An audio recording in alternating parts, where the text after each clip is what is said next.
Bushbuck Ridge in Mpumalanga is an area where displaced people have resettled. Most of these people that are here in Bushbuck Ridge, they have been actually removed from where they stayed in their ancestral land just because to make way for the plantations. Though resettled, these people still suffer the effects of the plantations. Oh, yeah, when they came here, there was still some water that were flowing down the downstream, just nearby here, and of which now there is nothing.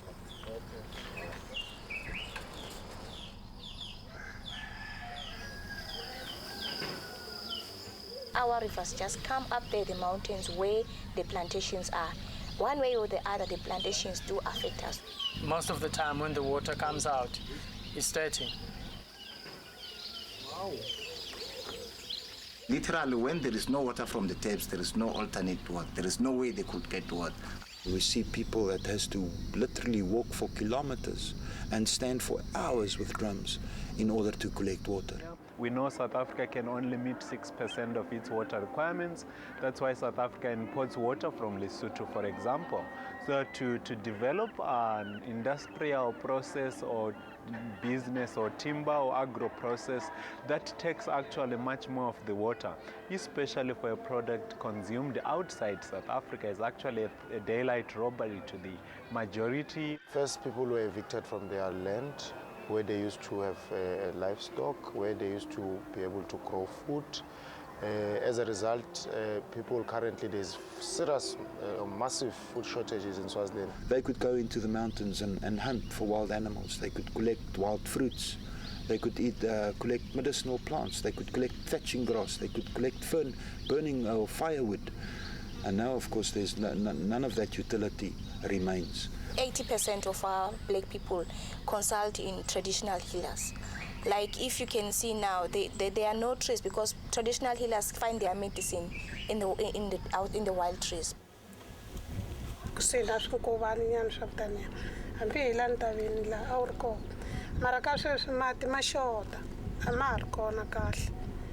This is a motif from the banks of the river that specifically it's found on the banks of the river, and of which now they don't have because there is no more banks, it's only dry down there now.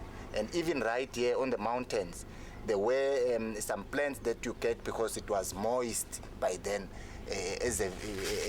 being fed from the rivers because the river is not so far from here. So now there is literally nothing. It's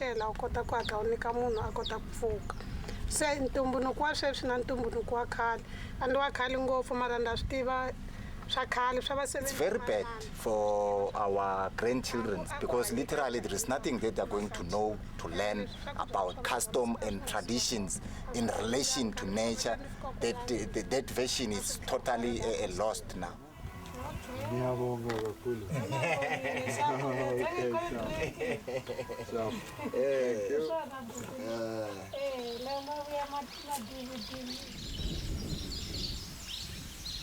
The current estimation is that 60% or more of plantation or forest under plantation is under claim. What happens is we work with the Land Claims Commissioner. They've already done a lot of work. What is outstanding now is for them to do what they call an individual confirmation of beneficiaries. Once that has been done, they give us the details, and the minister responsible for forestry will then release the revenue to the community until such time that the lease agreement comes to an end. There's been some communities who's been successful land claimants, and they got back land that was taken from them years ago, but now the land has changed. It doesn't consist anymore of open grasslands and pockets of indigenous forests where they could collect medicinal plants and fruits and edibles, and they can't graze their cattle there anymore. It's all changed over to industrial timber plantations. So these people are now forced into this paradigm of producing pulp for multinational corporations.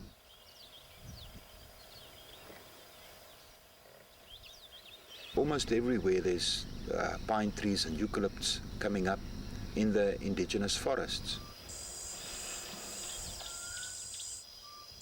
Those trees have to be removed, because if they're not removed, we're going to sit with just one big, massive monoculture of alien trees in this region.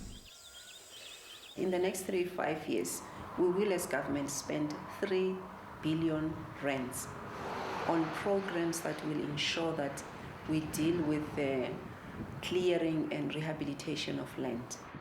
Go back in a few years' time, you will find that the land has gone back to what it was before plantation forestry.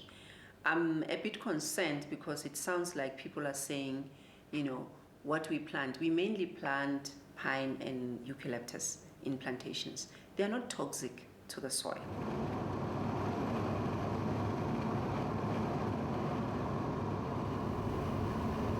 We spoke to Francis Darvel, who has reclaimed land formerly planted to black wattle and eucalyptus on the farm he bought in Mpumalanga.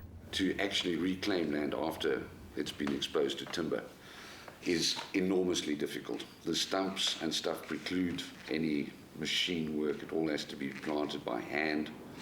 The speed differential between clearing the wood and being able to replant the grasses, which is far more seasonal. You can clear wood all year, but you can only plant at a certain time, and maintaining the soil for very little return is the major job. We've noticed here, having done that process, an enormous difference in the water flows. There's no more flooding, there's no more sheeting of water over once the grasslands have been replaced. I would use the word grasslands with inverted commas because they are just another monoculture. And there's very little spread in the 5 to 10 years that we've seen where old grasslands join the new grasslands. The line is still as it was 10 years ago. Those old grasslands, although they look thickened with all their seeds and stuff, do not spread. But you're then left with a sterile soil, sterile land. It really is, it's got nothing in it. The only thing that really loves it is the wattle seeds, which grow up like grass. So although you've cleared the land for a month or two, within 6 months, it's this high. Within 2 years, it's 3 meters high. A hedge, a bush of wattle trees growing centimeters apart. The way that the industry also now is expanding is quite problematic, especially in the Eastern Cape and in northern KwaZulu-Natal. There's a projected need of, I think it's in the order of 780,000 hectares of additional forestry over the next 30 years to meet needs, be they local needs or global needs. And I think if one started to bring that global point back in, we'd be coming down to saying we probably need less to meet local needs. What the thinking from a water resource and a biodiversity, and what can the land actually sustain and manage?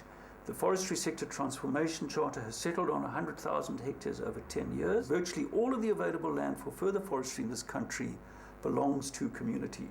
To issue a water use license is not a one-sided process only regulated by the National Water Act. There's also a consideration of the National Environmental Management Act, as well as the Conservation of Agricultural Resources Act. Environmental impact assessments are meant to regulate or to inform developments if a particular development is going to take place. The strategic environmental assessment looked at how do we put forestry into the landscape and add forestry to the livelihood mix so that it becomes an additional support form and livelihood form rather than becoming the only form of livelihood for those people.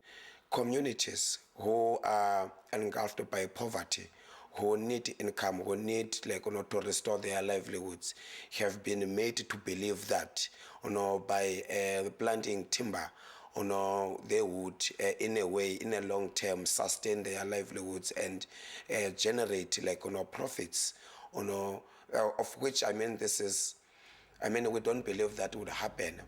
EMG helps empower communities to engage with the strategic environmental assessments.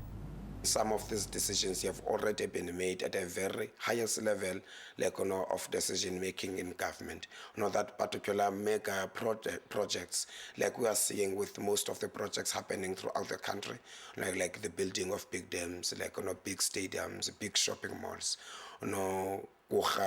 projects the aluminum smelters and big coal fire stations, and people built modular reactors. So all these type of projects are already been decided at a very highest level of decision making in government.